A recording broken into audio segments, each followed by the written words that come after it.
Hello, everybody. I'm Dr. Jesse Jackson III, best-selling author and facilitator of the Don't Kick 'Em Out book and training series, which we're extremely proud of. It has served over 100,000 educators on this program alone. It has become one of our top best-selling books because what it does is it provides answers. So our Don't Kick 'Em Out Student Behavior Institute provides answers. Right? Now, for those of you who are not familiar with me, I'm talking directly to our superintendents and our principals that are looking into 2021, the fall of 2021, 2022. You know you have some issues, that behavior-related issues. You had some problems before COVID. You even had some behavior issues during COVID, which should be more disturbing.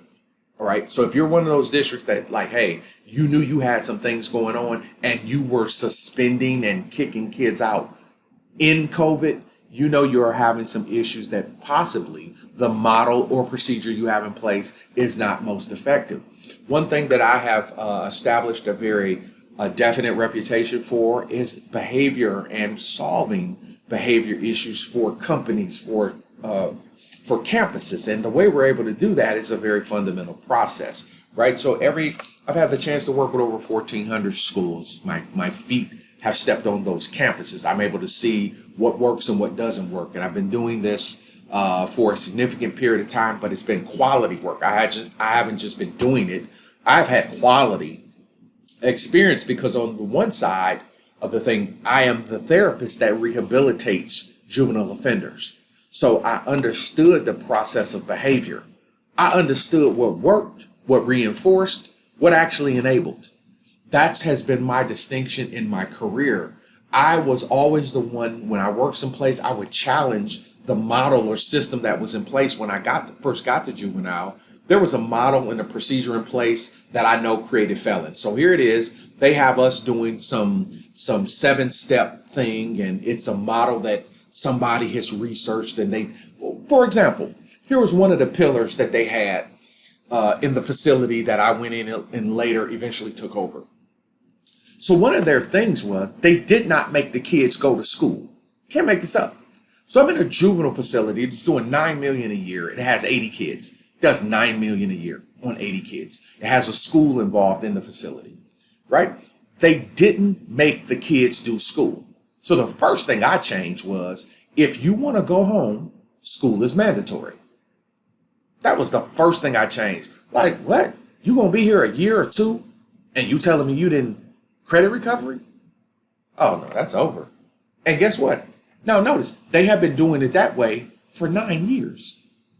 I got there in 2 months and said, that's out the door. That's stupid.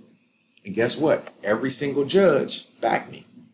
So all it took was somebody who knew what worked. So you could be doing something that you think is research theoretically sound, but it doesn't work for the community. I'm from the community these kids is coming from. I know what's going to happen if they go back there without a diploma. So I'm not listening to you when you're talking about give them grades. They had a policy. They gave kids grades. I cannot make this up. My boss used to tell me, he said the research said if you give the kids A's, they'll see themselves better and they'll behave better.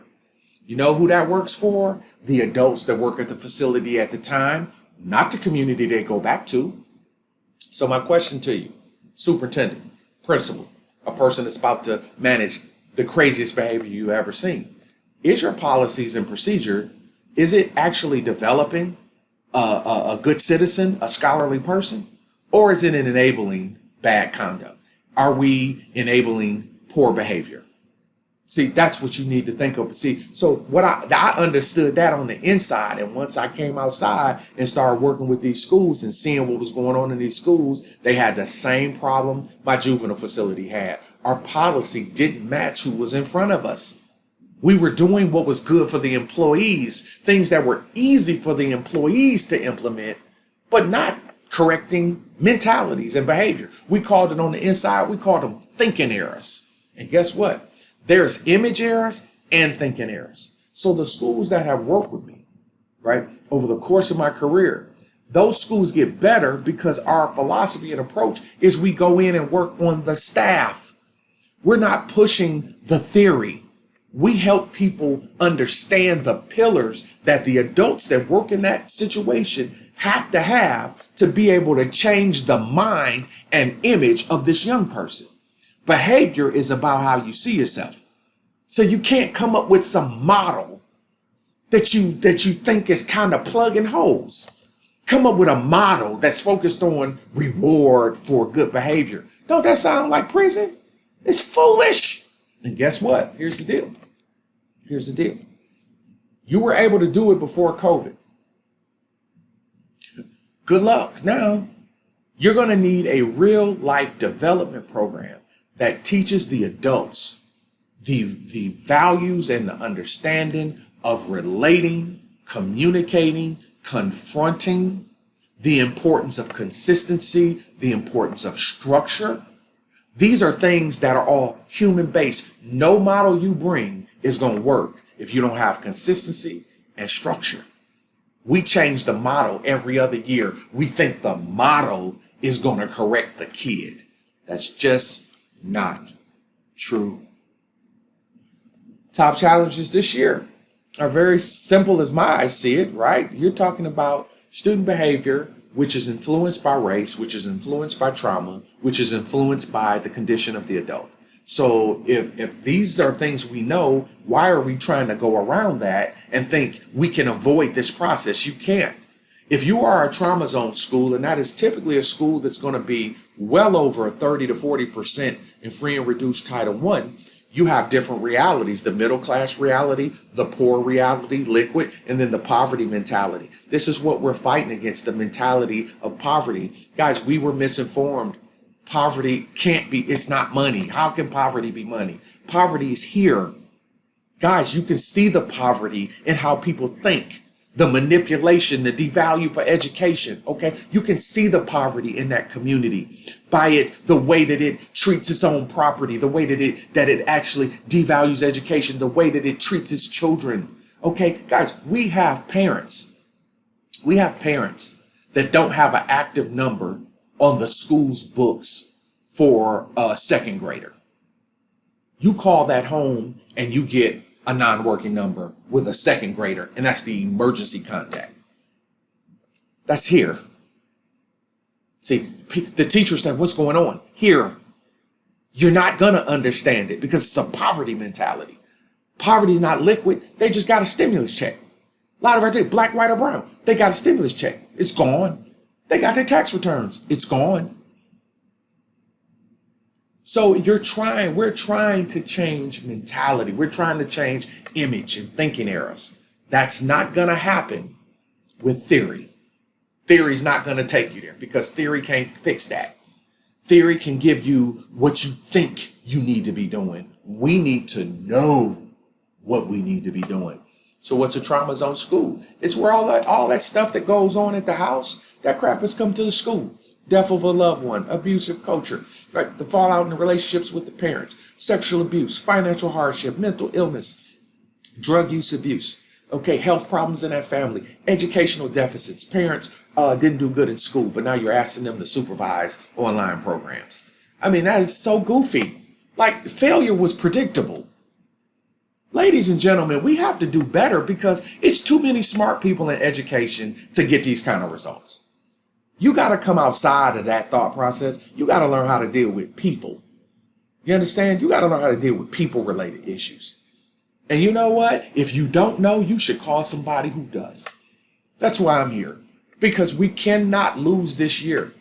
One person said to me, and I think it was one of the wisest things I'd heard, this year, your district can either meet the challenge and go forward, or it's going to go so far back that recovery will be there for the next superintendent and the next group of principals because they're going to get wiped out. They're going to quit or get fired because it's going to be that bad. So the deal is trauma is a deeply distressing and disturbing experience. That stuff that you're going through at home, that crap comes to school with you. Why? It's not healed by time. It lives internally. Broken hearts don't heal without treatment. You got to get help. You got to get help, right? And so a trauma zone school is where all of that comes. So at a trauma zone institution, the difference between one of those traditional schools, I have a lot of traditional schools that have 80% of their families go to work every day, right? 80% of those families were married or not or divorced, but they at least tried a concept of family, right? So at those families, if you call home or call a parent, you'll get support from 80%. That's tradition, right? You could call home for a behavior issue and it'll get addressed. That's black, white, or brown. Those environments do exist. But in a trauma zone, black, white, or brown, the kids need daily pep talks. Kids need follow-ups. And then you might get an adult that blames you for the kid's behavior. So at these type of schools, you have to retrain the staff. And this is what I'm saying. Don't go back to the old habits of these weak, watered down trainings. They don't work. And the staff is, the thing is, the staff is protesting. We need answers. We can't go back in 2021 in the fall, post-pandemic, and go back in there with the build relationship model. That doesn't make any sense. We got adults trying to build relationships with adolescents. As that's going to heal it? As the foundation? No, this is a school. This is not therapy. This is a school, not human services. A school, everybody knows. If you could like the person, being likable is more culpable than the theory of build relationship. No, we got to have teachers that know how to build rapport with kids. Rapport is connecting, having an understanding. Build relationships, I'm telling you, is one of the most dysfunctional concepts. It's just like poverty. That's a dysfunctional concept because what teachers took from being introduced to poverty was enablement. Oh, these kids, what they get from it, low expectations. And the same thing that people got from the relationship concept is if I like the kid and the kid likes me and we've got a good relationship, they're going to work for me. That's not true. They work for the teachers they might not have a good relationship with, but they know the teacher relates to them and respects them. These are fundamental concepts of production. You might not like your boss or have a good relationship with your boss, but we have rapport.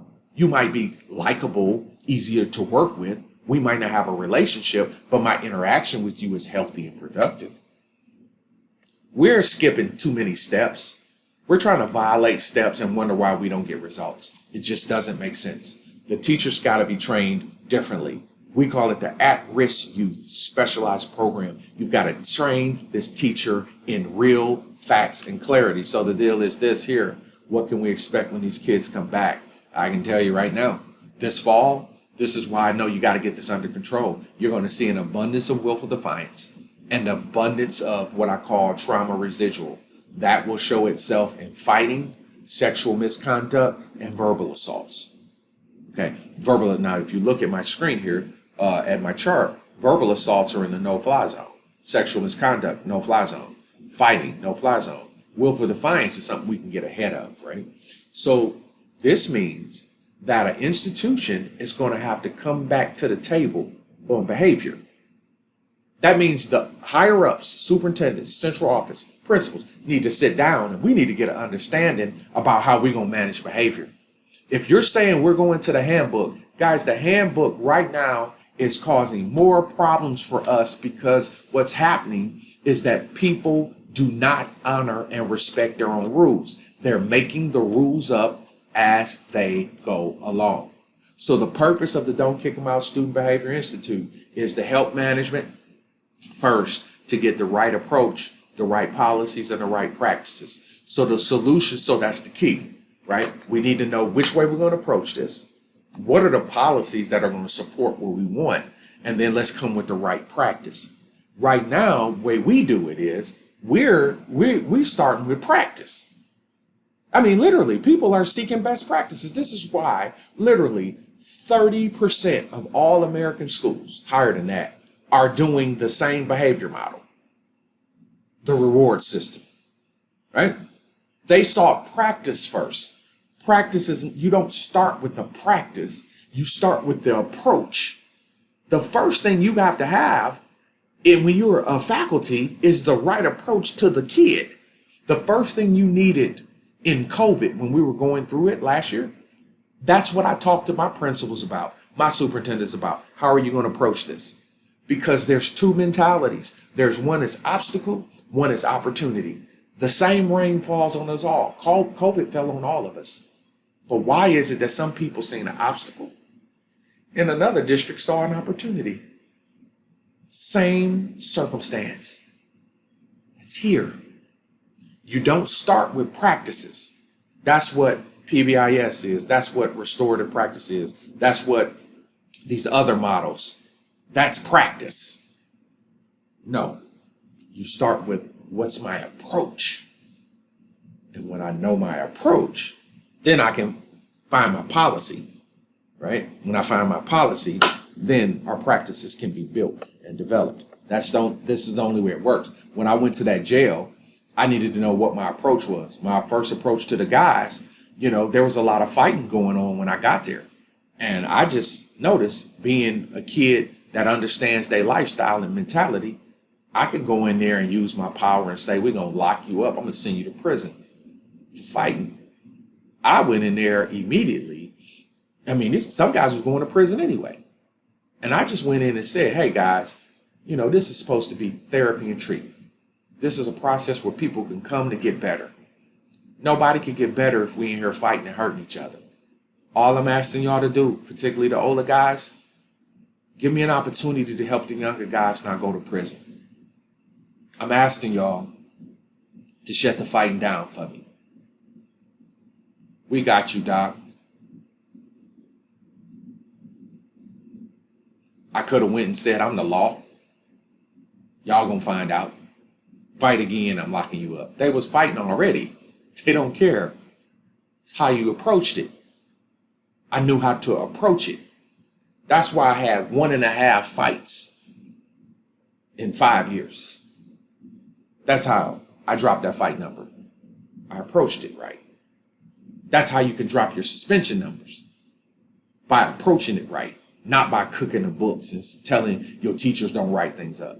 That doesn't work. And the solution of it is you got to promote that healthy development of in the company. So it has to be a culture of building and professionally developing and personally developing your faculty. That's what will benefit the company. What area do we want to build them in? It's very simple. It is in the areas of policy, structure, teamwork, consistency, communication, confrontation, self-confidence, building them up, and increasing student rapport. Those are the pillars. That's where we put all of our energy in our institute, in building the staff in these pillars. These are character latent pillars. This means the staff and everybody that works there who comes to the course will get better. They will grow as people. Personal growth will help you rectify the issue. If I have a very sensitive person that works on our staff, a sensitive teacher can't work in the trauma zone and be successful. It's just not going to happen. They're going to fight with the kid the whole time. If I have an angry person who's working with these kids, they're going to fight all the time. If I have a passive aggressive person, they're going to get run over. Do you see what I'm saying? So the challenge is, it's to be able to build in these key pillars. If you build people in these areas, show them how to do it better. Show them how they've responded in the past. Show them what are healthy responses in the future. You get a much better outcome. This has been our magic formula. We help people grow personally. So as a professional has to get better in the critical skills, particularly being a teacher. That's where you start. That's the approach. If I start here and build up, I win. If I start with a practice, soon as a person's flaw shows up, they can't maintain it. So here are some of the things we talk about in our institute. Just as I said, building teacher self-confidence, building teachers' ability to set expectations, to prevent. We talk about how to prevent toxic student behavior, have efficient policies, building in classroom structure, how to be a reliable teammate, how to build the practice of consistency, how to confront negative student behavior. How does one build student rapport? How do we get the suspensions down without cooking the books? These are things that we do. What are the practices that should be in place? What is the brutal reality of working with a population where the prison pipeline is real? So if we mismanage this, we're developing kids with bad criminal habits. We can't afford to do that, right? We have to know that, and we got to get it fixed. And so how do we build confidence in the children? How do we build them up so they respond better? And then how do we create behavior strategies that we know work? Here's the process. You start with management first. You'll never lose this, right? You start this discipline process with management first. So what I like to do with a district, I like to bring in all of central office and the principals first. And let's sit down. Let's go over this list. Let's go over our practices as a company. At a school, what do I like to do? Bring in the leadership team at that school, particularly the high schools. Bring the leadership team in, eight and up of them. Sit down. Let's go over it. If we do it as a team first, leadership team, now we start seeing what's happening with the teachers. Trust me, the teachers are not the problem. Teachers are not the problem. The teachers will follow the structure and foundation set forth from the campus. Here's the problem. We'll have a district that believes in don't kick them out, and here's the tools to beat it. But we go campus to campus, and we start noticing that campuses adjust versus the principal's personality. So we got some campuses are going to reinforce it because that principal is all business. And we have another campus where we have a principal that's a little bit more lenient, non-confrontational. They don't like to argue. They don't like to hurt feelings. The parents come up there and start threatening them. They back down every time. You're going to lose. So why would you start with the teachers when you need to start with management? Management is where you start. Also, courses in there, we talk about the pillar of managing the classroom, but managing personalities, okay? How do you build relationships and rapport? How do you build team culture? These are courses within the Institute. Now, the way the Institute works, and here's our expectation, as we said, we start with district management first. That's the way it works. We're flexible on time. It is a 2 to 3 hour process. So if you're in a situation where, hey, it is a year-long program and it takes place, some institutions need to do monthly. That is not common. But everybody's on a quarterly, and then some people do what's called a summer institute, which I'm recommending, right? So you're going into the summer. I would say right now, if you're one of those districts I would carve that time out over the summer, bring my principals in, because you're not going to regret it. Bring my deans in, bring my principals in. If you're a charter school management company, you don't even have a choice. Behavior, don't let behavior beat you this year. This is a very fundamental process. We're flexible on the time. That 2 to 3 hour window, like I say, this just depends on we're flexible to what you need. We still have some people doing Zooms, and it worked out better for them than us being in person. We have some people you still got to go to in person. We're flexible to your needs. So you tell us what works. But the thing is, you better know your organization. You better know what works best, right? And so if you do a summer institute, that's 2 to 3 days. You bring the whole company and we break it down however you want to do it. You start quarterly, that we like you to start July, preferably. August is always a full month for us, but you can let us know. So you start at the top of the year, then you compound it over the course of the year. That's the way our process works. That's how it's worked. The one and done day is over. I'm not a keynote speaker. I can and do all that stuff. I am a trainer. I'm a trainer by heart. I do this by discipline. I'm very regimented. I know what works. And the thing is, I know how to talk to staff. I know how to get them to do what we need them to do. Because the key is with them, we're having a very delicate conversation, which you're asking them to evaluate themselves, not reflect, evaluate themselves and make changes. And that's our art to get them to do it. And we have been pretty good at it. So we have a very high rating among teachers, over 93%. And I mean, you're talking about that's up to over 50,000 people, man. I mean, and that's in one training setting. Upwards to 100,000, I believe. We're over 100 on this one, right? The key is to understand how to do it. So if you know this is something that you need, our Don't Kick Them Out Student Behavior Institute, listen, today, stop what you're doing. Email us right now. Call us right now. We're playing a full schedule this year, but I'm doing everything in my power. On our staff's power, I'm wearing my team out. And my manager will tell you, I really get on her nerves because when I talk to a superintendent that I know I want to work with, if I talk to a principal that I know needs my help, I'm not going to tell the person, hey, I'm full. I'm going to say, hey, let me work it out. When you hear me say, let us work it out, that means I want to work with you. Right now, I'm asking right now, people listening to me, I'm asking 100 schools, 100 superintendents, principals to call me. Let's work together and let's solve and resolve the issue of behavior. Don't go into another school year with this being a deficit. This is the year to solve this problem and to make your campus and your organization better on this topic. If you know I could help you, call me today. I'm so much looking forward to working with you soon. I'll see you in class. Be well.